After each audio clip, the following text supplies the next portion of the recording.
معايا 500 جنيه وفاضل على الشهر بالظبط 10 ايام، مش عارفه اعمل بيهم ايه. اللي خلص عندي الخضار واللحوم والمنظفات.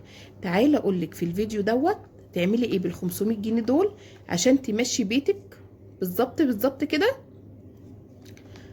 ال10 ايام اللي جايين. بس قبل اي حاجه يلا نصلي على الرسول. اللهم صل وسلم وزد وبارك عليك يا حبيبي يا شفيعي يا رسول الله. وتعالوا نبدا الفيديو بتاعنا. ميزانيه خطيره جدا. يلا نبدا ونقول بسم الله. السلام عليكم ورحمه الله وبركاته. عاملين ايه؟ يا رب كلكم تكونوا بخير. عارفه ان انتوا سقعانين وكلنا سقعانين ومش عارفين نعمل ايه في السقعه اللي احنا قاعدين فيها دي. معلش كده يعني الواحد تحسه ان الساعة مخليه عارفة ايده كده مكربشة، مش عارفة حتى اقوم اصور. بس يلا النهاردة الميزانية حلوة جدا.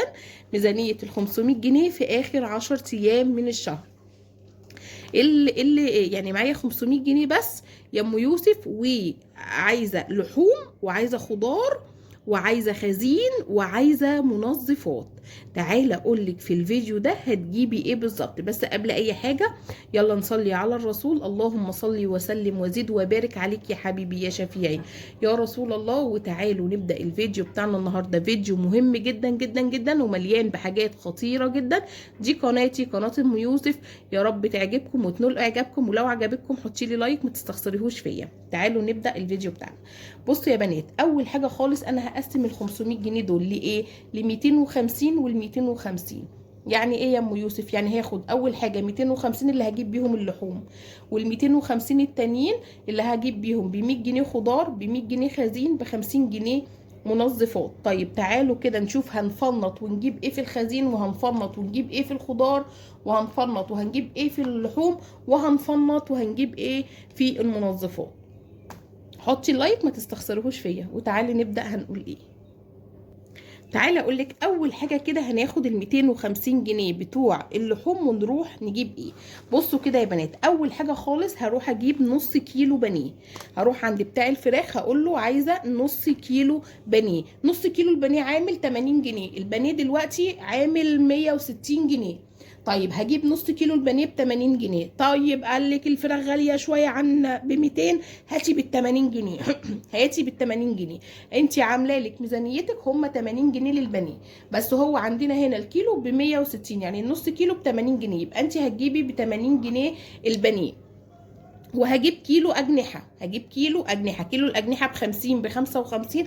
قولي له هات ب50 جنيه الاجنحه. وهاتي ب50 جنيه كبده، وب50 جنيه سجق، وبال20 جنيه هتجيبي بيها بيض تاني. هتجيبي ب80 جنيه بانيه. هتجيبي كيلو اجنحه. جيبي ب50 جنيه كبده. عايزه بقى كبده عصافيري اعمليها، عايزه كبده شرايح هاتيها حسب ما انت الرغبه بتاعتك عايزاها ايه.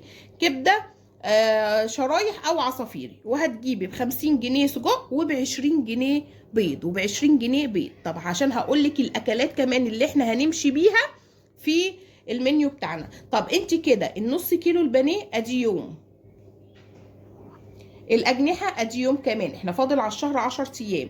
الكبده ادي يوم، السجق ادي يوم، البيض ادي يوم. يبقى انا كلت كده 5 ايام من ال10 ايام. 5 ايام من ال10 ايام. طيب هنا نسينا نكتب القرنبيط.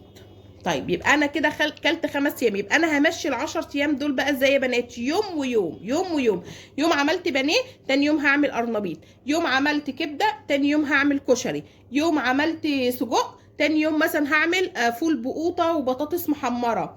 يوم عملت بيض ورز بعدس وطبق سلطه، تاني يوم اعمل شوربه عدس. تمام. يبقى انا همشيها يوم ويوم، يوم ويوم. تمام تمام.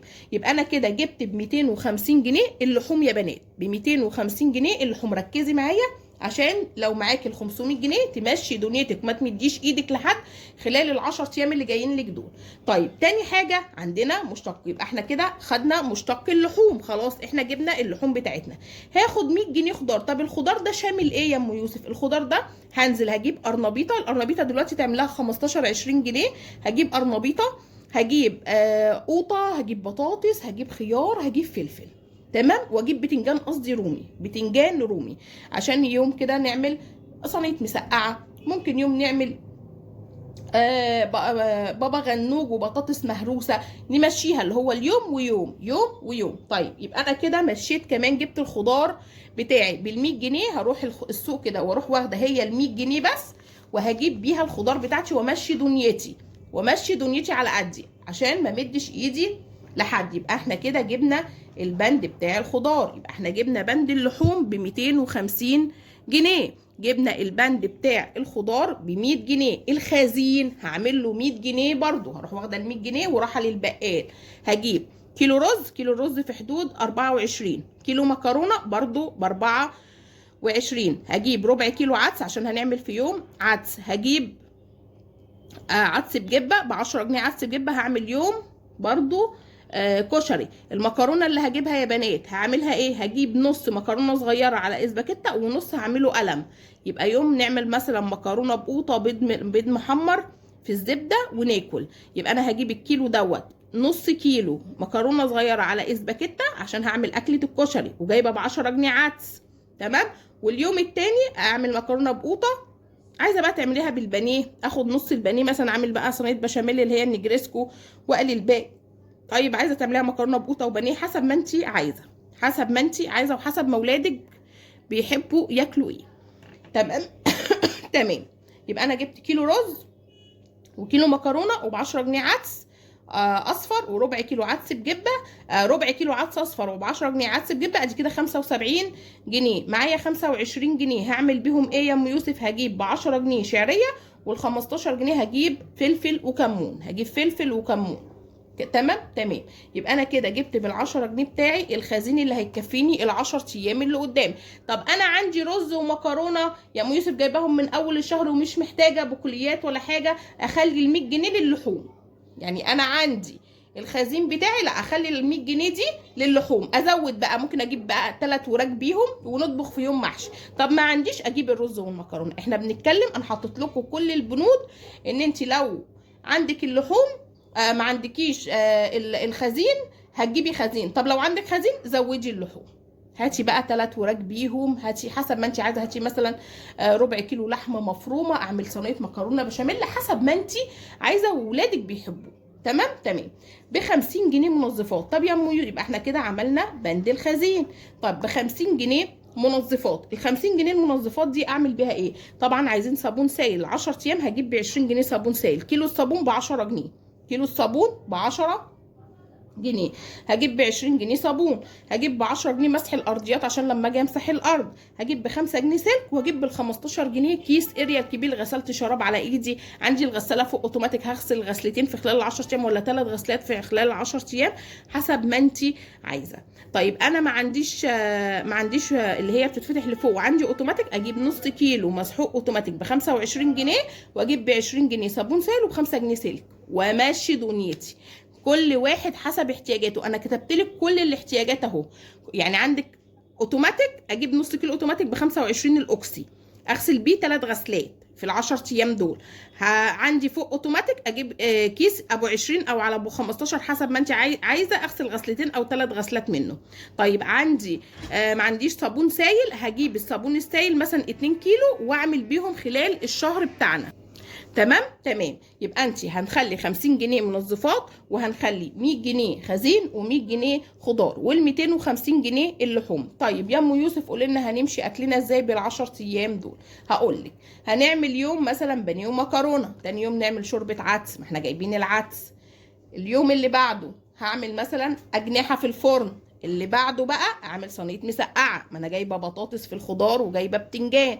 طيب ادي كده 4 ايام من اول 10 ايام. عملت كبده، اليوم اللي بعده بطاطس مهروسه وبابا غنوج، ادي اتقضى، ادي كده 6 ايام عدوا مني. سجق، عملت النهارده سجق، تاني يوم هروح عامله ايه؟ كشري، نقعد في الكشري ده ناكل فيه يومين. تمام. تمام. عندك البيض، هعمل طبعا رز بعدس وبيض وطبق سلطه حلو كده ونحمر بطاطس. ادي ال10 ايام بتوعي خلصوا. عملت لكم منيو اكلات ال10 ايام، عملت لكم بال500 جنيه ال10 ايام. فيا رب يكون الفيديو عجبكم.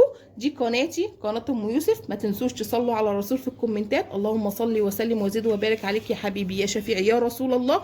وعايزاكم يعني لو استفدتي مني باقل حاجه حطي لي لايك للفيديو واشتركي في القناه لو انت لسه ما اشتركتيش. دي قناتي، قناه ام يوسف. هسيبكم في رعايه الله، مع الف سلامه. وعايزه لايكات كتير قوي للفيديو.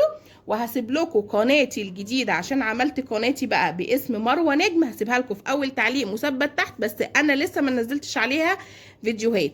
هسيب لكم في التعليق في اول تعليق مثبت تحت القناه الجديده. عايزاكم تجروا، الجيش بتاعي يجري يشترك فيها، وعايزين نوصلها ل 500 مشترك زي ما احنا وصلنا هنا ل 500 مشترك. يلا بقى عايزين تكبر شويه ونبقى 1000 مشترك. يلا سيبكم في رعايه الله، مع الف سلامه.